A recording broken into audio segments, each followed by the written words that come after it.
benn ci récif yu leen BP proposé woon waaye méngoowul woon ak lim leen diggee woon ba taxoon itam ñu jóg rek nekk ci combat bi waaye bi ne yoon dafa mel ni c'est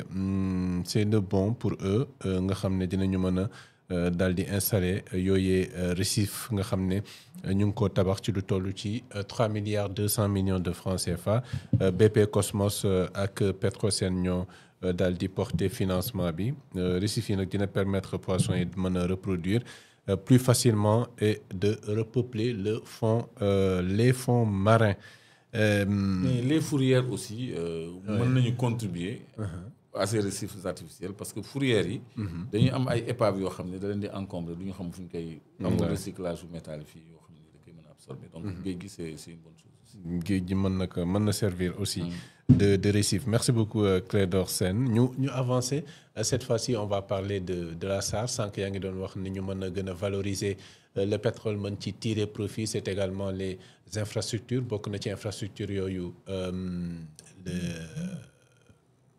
le raffinage. le raffinage bi nga xam ne mën nañu permettre ñu daal di gën a valoriser pétrole bi waaye ka koy mën a def muy SAR dafa mel ni dafa am lu xaw a crise on va dire foofee ndaxam maillon faible la ci souveraineté énergétique bu Sénégal samp question la bu ñuy samp société ba nag jamono ji dafay traverser benn zone de forte turbulence diggante 227 milliards d'arriérés de paiement dus par la Sénélec, les 85 milliards de dettes envers des négociants privés comme Elton et une gouvernance fragilisée par des tensions internes. Situation ba nag dafay pousser rek à se poser des questions sur le modèle énergétique sénégalais loolu nekk Clédor situation boo xam ne est-ce que du compliquer les perspectives ci jamono bi nga xam ne le premier ministre Ousmane Sonko mi ngi doon wax lu jëm ci wàllu gaz to power ak ambition énergétique yi ñu am ngir daal di wàññi prix électricité bi mais également yokk li nga xam ne wala bokk gën a yombal coût de production yi pour aller vers l'industrialisation. xam nga avant may tontu ci question bi. oui dama lay fàttali rek mercredi dernier et d'autres jours toujours damay wax ni. SAR dañ ko war a auditer. Sénélec dañ ko war a auditer. SAR dañ ko war a auditer. ak Petrosen. Sénélec SAR Petrosen dañ leen war a auditer. parce que Sénélec bi nga xam ni dafa def bénéfice presque 40 milliards. mu ngi amee boru 225 milliards. d'accord léegi les privés comme Elton waruñu leen ameel créance parce que da leen di plomber 85 milliards pour un privé c'est trop te SAR mu ngi def ay résultats nets de 1000 milliards donc nañu fay bor yi lan moo tax ñuy def autant d'entrées d'argent te mënuñu fay bor yi loolu war nañ ko lijjanti te ci rapport au Cour des comptes certificat nominatif d'obligation yi ñuy émettre bokk na ci la société Derman Oil bi nga xam ni day importer ay produits pétroliers à la SAR day fournir SAR donc am na substitution de créance boo xam ni dañ ko defal à Coris Bank de plusieurs milliards pour couvrir des cargaisons donc fi mu nekk nii on te dit que la SAR a des cargaisons impayées mu am un fournisseur boo xam ni dafa waroon indi produit une société suisse je ne veux pas lui faire de la mauvaise publicité mais dafa faillir à ses obligations ba ñu substituer ko le Nigérian Sara Energy moom moo mujj assurer l'approvisionnement donc ayloo boobu ma la doon wax ni moom moo am SAR ci approvisionnement en produits pétroliers fuel gasoil essence et autres et même brut parfois loolu la ñu war a auditer donc ci biir loolu bu fekkee ni dañ ci am ay bor yoo xam ni fay ñu ko surtout Sénélec maanaam Sénélec moom mu ngi encaisser d'avance suñu xaalis par le prépaiement di jël produit SAR di ko transformer courant di ñu ko jaay ba noppi bëgg am boru 225 milliards moom ak ay producteurs indépendants maanaam borom centrale yi dañ leen di jox mais ñoom sax dañuy ameel SAR xaalis maanaam dañuy ameel c'est-à-dire li am Sénégal dafa yomb quoi yow da ngay ñëw nekk étranger nga indi sa centrale SAR approvisionné la nga jaay Senelec fay la ba noppi nga daw ci gannaaw SAR léegi imagine ma am benn 50 milliards boo xam ni dama ko war a fay SAR ma fay ko 1 an plus tard loolu su mu ko defee DAT rek dépôt à terme maanaam compte bloqué la ñuy wax su mu ko defee 1 an rek intérêt yi muy jur ay milliards la xaalis la donc nit ñi nañu auditer kër yu mag yooyu di SAR Senelec ak Petrosen parce que système de vase communicant la système de vase communicant la parce que Petrosen également dafay importer ay produits day dugal ay produits ay cargaison SAR Dermon Itok ñoom ñëpp Sara Énergie dañuy ayloo approvisionnement wu SAR donc foofu dafa laaj vraiment ñu xool ko bu baax a baax assainir les commandes les carnets de commandes là foog ñu xool ko mais le carnet de commande de la SAR autorités yi nañ ko xool bu baax a baax le carnet de commande de la SAR parce que man quand on avait annoncé l'audit qu'on auditerait la SAR il paraît que c'était une fausse information man j'étais content je me suis dit bon ils vont voir ce qui ne va pas pour rectifier parce que audit c'est surtout pour rectifier le tir c'est pas forcément pour enfoncer des gens mais ñun dañu bëgg aussi suñu alal bañ a nax saay parce que c'est nous qui supportons donc su fekkee ne ay entreprises privées comme Elton dañ leen di ameel ay 85 milliards koo ko ameel da yaa ngi koy plombé yaa ngi koy porter préjudice donc et l'argent rentre tout le temps à la SAR donc loolu nañ ko régler pourquoi la SAR n'a pas cette liquidité pour faire face à ses obligations. Pourquoi la SAR ne fait pas face à ses obligations? Pourquoi la SAR ne fait pas face à ses obligations ci jamono bi nga xam ne Clédor. Et la Sénélec aussi. Oui. Ne fait pas face à ses obligations parce que amel na SAR 225 milliards. SAR à son tour amel Elton 85 milliards. Donc c'est pas bien ça. lépp dox seen diggante. lépp dox ci seen diggante maanaam. oui lépp dox ci seen diggante. mais jamono boobu le premier ministre Ousmane Sonko ci conseil des ministres bi mujj dafa rek daal di xamle woon ne wala bokk wane une vision claire et ambitieuse ci lu jëm ci politique énergétique bi ak baisse coût électricité bi ñu ngi fàttaliku bien sûr le 15 octobre dernier premier ministre daal di annoncé la mise en place. Au niveau de la primature d'un comité dédié à la stratégie gaz to power gaz to industrie ak gaz to X placé sous sa supervision directe loolu nag di leen tax jóg muy comité boobu noonu mooy accélérer mise en œuvre décisions structurantes pour une transition rapide et efficiente vers une production d'électricité à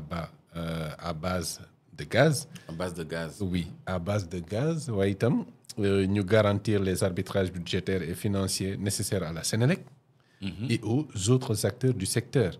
Donc c'est un point qui règle un peu à peu près la situation bi nga xam ne moo am jamono ji waaye ñu soumettre aussi dans les délais les plus stricts des propositions optimisées assurant la soutenabilité financière et environnementale du modèle énergétique national incluant les projets stratégiques tels que Réseau gazier du Sénégal Yakar Teranga Sangomar ak Grand Tortue Ahmeyim au regard Clédor de toutes ces difficultés wala problèmes yi nga xam ne moo am soit au niveau de la SAR de Petrosen de Senelec est-ce que lii nekkul ay annonce on est au stade d'annonce nekkaguñu ci mise en œuvre bi mënul nekk des débuts de solution à tous ces problèmes-là.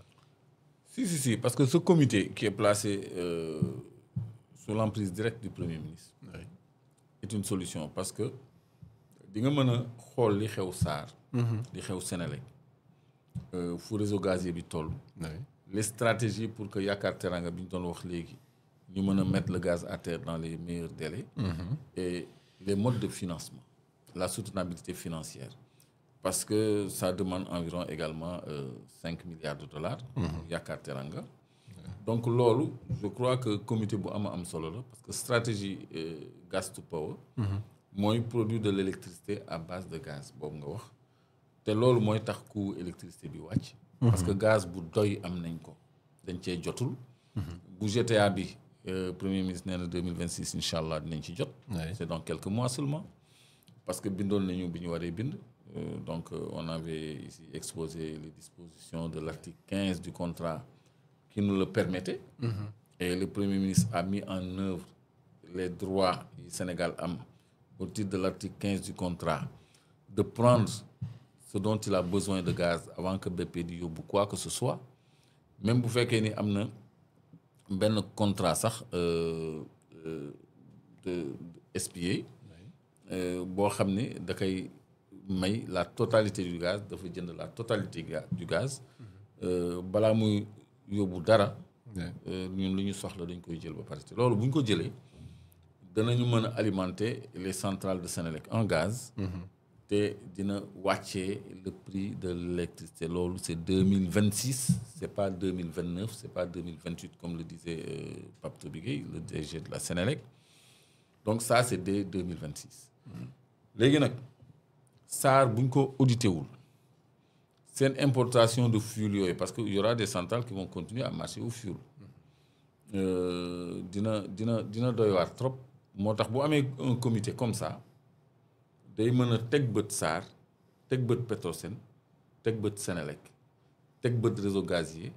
teg bët les projets en hydrocarbures surtout en matière de gaz Yaakaar Teranga. Yaakaar Teranga c'est un projet spécial parce que BP bi ñu ko nee léegi gaz boobu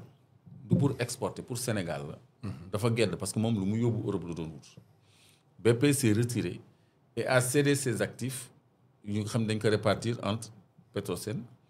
et Cosmos donc Petrosen amoon 35%,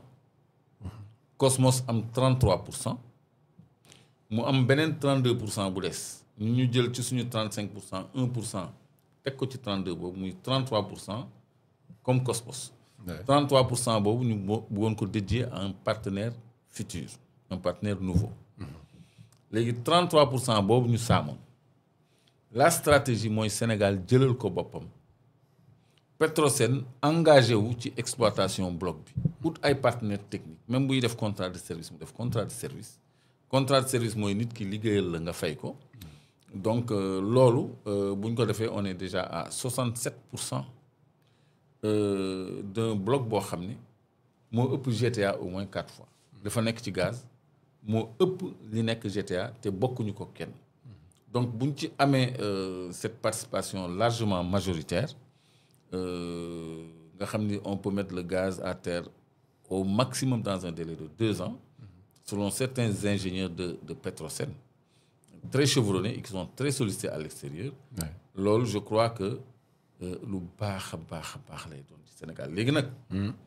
tudd nañu foofu réseau gazier parce que may xalaat rek gis nga Maître Ciré Ly je fais pas de digression il a fait un papier Maître Ciré Clédor Ly un Clédor pour en cacher un autre il a fait un papier boo xam ne ça mérite d'être médité parce que le système n'est pas encore cassé parce que du ministère à la Sénélec au réseau gazier il y a des lignes de gens qui étaient là-bas depuis tout le temps et qui maîtrisent les ressources humaines qui gèrent ces infrastructures-là. Le réseau gazier du Sénégal, je crois que dafa war a nekk sous l'emprise des nouvelles autorités. Je crois qu'il y a un coup de balai à faire là-bas. te may fàttali rek sur le plan de la mise en œuvre de ce réseau gazier-là, mais ñun on a la main d'œuvre.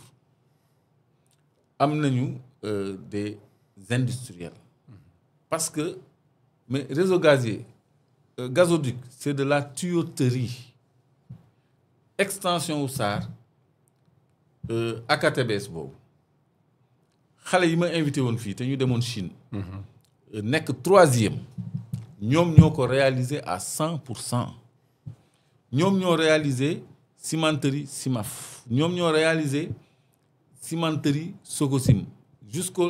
à leur four 6 là bu mujj bi ñoom ñoo ko réalisé. Les Sénégalais sont au Gabon au Congo fi mu nekk nii ñu ngi réaliser ay pipeline pour le Congo de plusieurs kilomètres. Ils sont des centaines là-bas, ils travaillent là-bas. Actuellement ñi ma invité woon nii am na ci kenn koo xam ne il a un contrat pour participer à la mise en œuvre en place d'un